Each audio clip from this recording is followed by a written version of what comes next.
मदद करने से अगर आप एक आध बार उल्लू बन भी गए तो मुझे ये घाटे का सौदा नहीं लगता। Mention not. This is where we mention the unmentioned. तब मैं बोर्ड एग्ज़ाम्स के लिए प्रिपेयर कर रही थी और मैंने मराठी और मैथ्स के ट्यूशन्स लगाए थे। जो ट्यूशन्स थे वो रात को स्कूल के बाद शाम को होते थे और रात तक चलते थे। जिसके बाद मेरी एक दोस्त है, उनकी मम्मी मुझे जनरली घर पे ड्रॉप करती थी। उस सेमेस्टर अनफॉर्चुनेटली मेरा मम्मी और आंटियों के स्टॉक एक्सचेंज में स्टॉक थोड़ा सा कम चल रहा था, क्योंकि मेरा गणित में नंबर थोड़ा उस सेमेस्टर कम आया था। शायद इसलिए मेरी जो दोस्त हैं उनकी मम्मी ने उनको सुबह ही शायद बोला था कि आज हम इनको ड्रॉप नहीं करेंगे, आज से हम नीलांजा को वापस घर। अब इसका मतलब था कि मुझे रिक्शा लेके वापस घर खुद जाना था। हम लोग स्कूल कॉलेज मोबाइल लेके नहीं जाते थे, तो मेरे पास कोई माध्यम नहीं था मेरी मम्मी को बताने का कि मैं अकेले रिक्शा करके वापस आने वाली हूँ। मैंने ट्यूशन क्लास के बाहर काफ़ी रिक्शा खोजा यहाँ वहाँ, मगर रिक्शा मिल नहीं रहा था। तो मैंने सोचा कि थोड़ा सा और आगे चल लेती हूँ, आगे चौराहे पे कहीं पे रिक्शा मिल जाएगा। चलते चलते शायद मैंने कोई गलत टर्न ले लिया हो और मैं एक गली में पहुँच गई और वहाँ पे कुछ लोग भी खड़े हुए थे।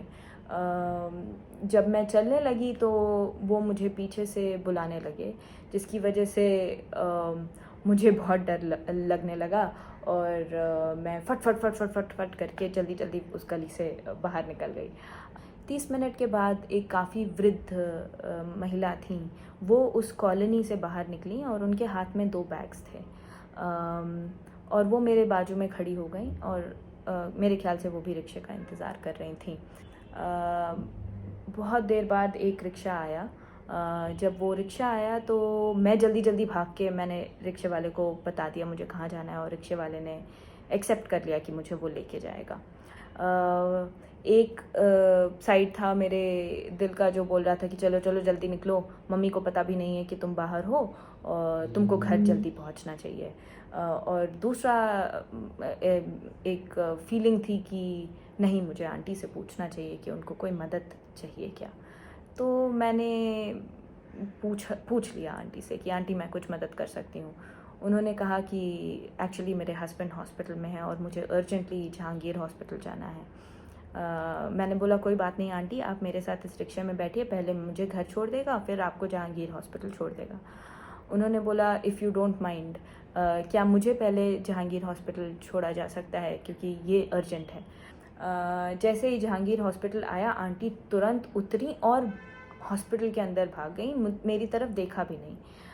ये मुझे थोड़ा सा अटपटा लगा कि उन्होंने देखा भी नहीं, रिक्शे वाले को पैसे भी नहीं दिए। रास्ते में रिक्शे वाले ने भी मुझे बोला आपको मुझे लगता है आंटी ने थोड़ा सा उल्लू बना दिया है। मैंने कुछ नहीं बोला।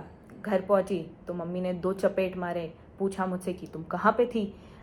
मैंने मम्मी को बोला कि जो भी हुआ मेरे साथ, तो फिर मुझे एक और चपेट पड़ा कि तुमको कोई भी बेवकूफ़ बना सकता है क्या, तुम बिल्कुल समझदार नहीं हो, तुम एक बार सोचती भी नहीं हो कि नफ़ा नुकसान क्या होता है, ऊपर से दूसरी चीज़ है तुमको अपनी सेफ्टी का ध्यान रखना चाहिए था।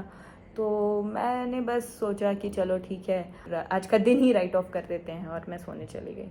4 साल बाद हम लोगों ने अपना घर शिफ्ट किया और एक दिन मेरी बहन नीचे खेल रही थी और खेलते खेलते वो वापस जब ऊपर आई तो उसने बोला कि एक आंटी है नीचे, जिनकी बिल्लियों के साथ मैं खेलती हूँ और वो तुमसे मिलना चाहती हैं। अपेरेंटली तुमने बहुत साल पहले आंटी को हॉस्पिटल में एक लिफ्ट दी थी उनके हस्बैंड से मिलने के लिए, और आंटी को वो लिफ्ट बहुत अच्छे से याद है क्योंकि उनके पहुंचने के हाफ एन आवर के बाद उनके हस्बैंड की डेथ हो गई। तो वो मुझे कह रही थी कि क्योंकि तुमने उस दिन आंटी को लिफ्ट दी, उसकी वजह से आंटी अपने हस्बैंड को एक लास्ट बार देख पाई।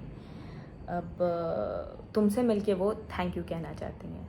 ये सुन के ही मैं थोड़ी सी भावुक हो गई। मुझे थोड़ी सी शर्म भी आई कि मैं आंटी को इतना जज कर रही थी। कभी कभी किसी को मदद करते वक्त अगर मन कहता है कि मदद करनी चाहिए तो दिल की आवाज़ भी सुन लेनी चाहिए।